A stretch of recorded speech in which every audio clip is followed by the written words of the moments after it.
Selamat pagi adik-adik. Bagaimana keadaan kalian hari ini? Kakak harap kalian semua dalam keadaan yang sehat dan siap untuk belajar ya.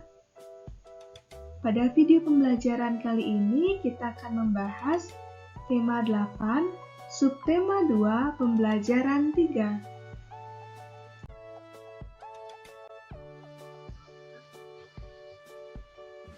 Pada hari itu, Dayu dan teman-teman berdiskusi mengenai berbagai pekerjaan sesuai lingkungan tempat tinggalnya.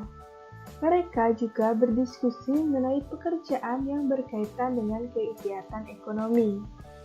Dayu bercerita bahwa dia dan ayahnya pernah berbincang dengan seorang bapak yang pekerjaannya menjadi badut. Bapak itu bernama Pak Andi. Pak Andi bekerja di sebuah mall dari pukul 15 WIB sampai pukul 21 WIB. Pagi hari, Pak Andi menjadi badut di sebuah taman bermain yang letaknya tidak jauh dari mall. Sampai akhirnya pembicaraan Dayu, ayah Dayu dan Pak Andi berlanjut dengan bertukar alamat. Ternyata tempat tinggal Pak Andi tidak jauh dari mall yang Dayu kunjungi.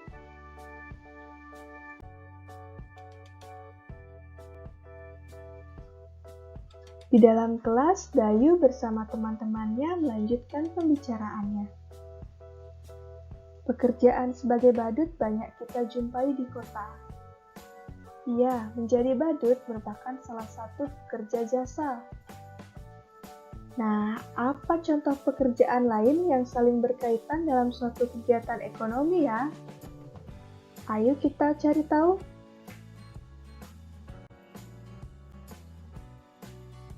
Nah, adik-adik, coba kalian perhatikan gambar berikut ini. Gambar ini merupakan contoh dari kegiatan ekonomi. Nah, apakah kalian masih ingat apa saja ya kegiatan ekonomi itu? Kegiatan ekonomi itu ada 3, yaitu kegiatan produksi, yang kedua kegiatan distribusi, dan yang ketiga kegiatan konsumsi. Nah, pada video pembelajaran sebelumnya, kakak telah menjelaskan mengenai kegiatan ekonomi beserta dengan contoh-contohnya. Jadi, kalian dapat menontonnya kembali ya. Nah, kita sekarang kembali pada gambar berikut ini. Nah, pada gambar tersebut, terdapat 3 pelaku kegiatan ekonomi, yaitu ada produsen, distributor, dan juga konsumen. Ketika pelaku kegiatan ekonomi tersebut saling berkaitan adik-adik, di mana pengusaha memproduksi barang berupa buku. Nah, agar buku-buku tersebut sampai ke tangan konsumen, yaitu pelajar, maka buku tersebut didistribusikan ke toko-toko buku. Toko buku itu bertindak sebagai penjual buku. Nah, dengan begitu, pelajar sebagai konsumen dapat membeli buku di toko buku dan menggunakannya untuk belajar.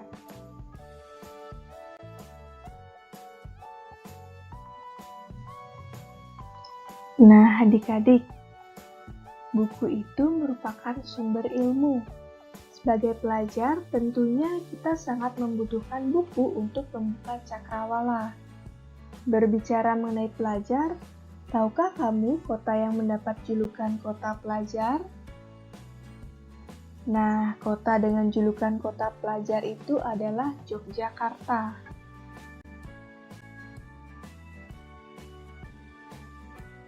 Kota Yogyakarta memiliki banyak keunikan. Keunikan Yogyakarta dilihat dari tempat wisata, transportasi, dan adat istiadat berupa upacara adatnya.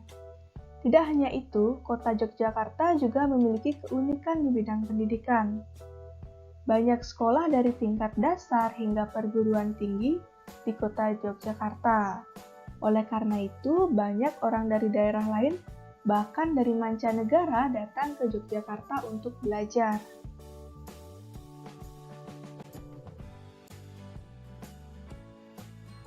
Nah, adik-adik, apakah kalian tahu bagaimana karakteristik pelajar di kota Yogyakarta?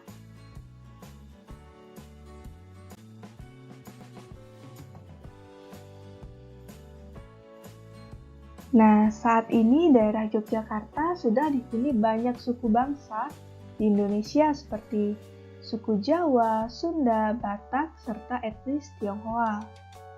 Oleh karena itu, karakteristik pelajar yang ada di Yogyakarta sangatlah beragam. Di sekolah, setiap pelajar harus bisa saling menghormati keragaman karakteristik, yang mana diantaranya mau berteman dengan anak dari daerah lain tanpa memandang agama maupun sukunya.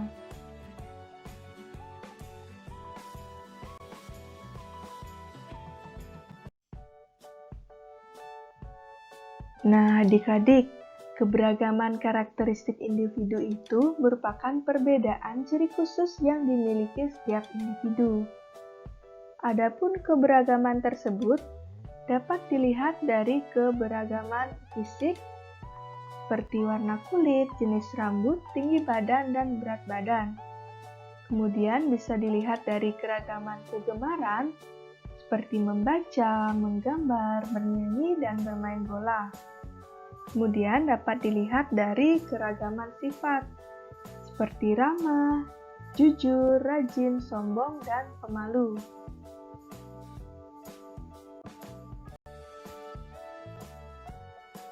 Nah, adik-adik, daerah tempat tinggal penduduk di Yogyakarta jugalah sangat beragam. Ada daerah dataran tinggi, dataran rendah, pesisir, kota, dan juga desa.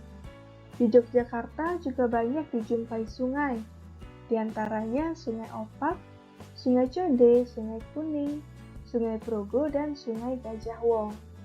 Salah satu sungai di Yogyakarta yang memiliki cerita legenda adalah Sungai Gajah Wong. Penduduk Yogyakarta sering menyebut sungai dengan kali. Kali Gajah Wong adalah sebuah kali yang terletak di tengah-tengah kota kecamatan Kota Gede. Panjang kali ini tidak lebih dari 20 km.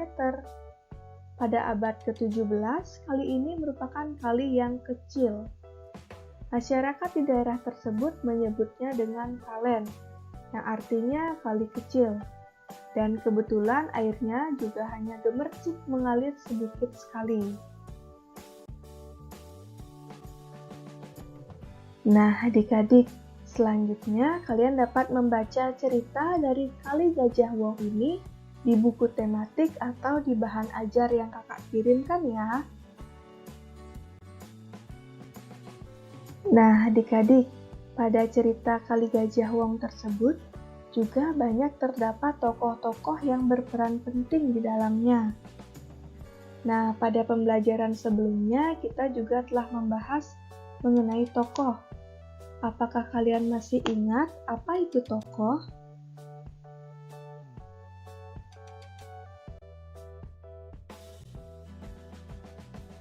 Nah, tokoh itu adalah orang yang berperan yang menjadi pelaku dalam sebuah cerita.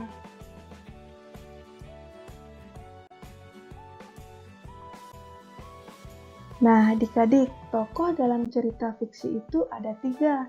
Yang pertama, tokoh protagonis. Yang kedua, tokoh tritagonis. Dan yang ketiga, tokoh antagonis. Nah, pada pembelajaran sebelumnya kita juga telah membahas mengenai tokoh-tokoh dalam cerita fiksi. Sekarang kita akan mengingatnya kembali ya. Nah, tokoh protagonis ini adalah tokoh yang mendukung cerita dan biasanya memiliki sifat yang baik. Kemudian, tokoh tritagonis ini adalah tokoh penengah. Biasanya tokoh ini sebagai pendamai antara tokoh antagonis dan juga protagonis. Dan yang ketiga ini adalah tokoh antagonis. Tokoh ini adalah tokoh yang menentang cerita atau lawan dari tokoh protagonis. Dan biasanya memiliki sifat yang sangat jahat.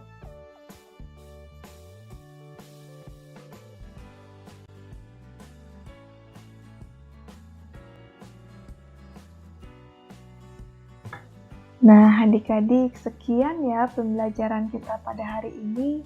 Semoga kalian semua bisa memahami apa yang telah kakak jelaskan tadi ya. Tetap semangat belajar di rumah dan sampai jumpa pada pembelajaran berikutnya.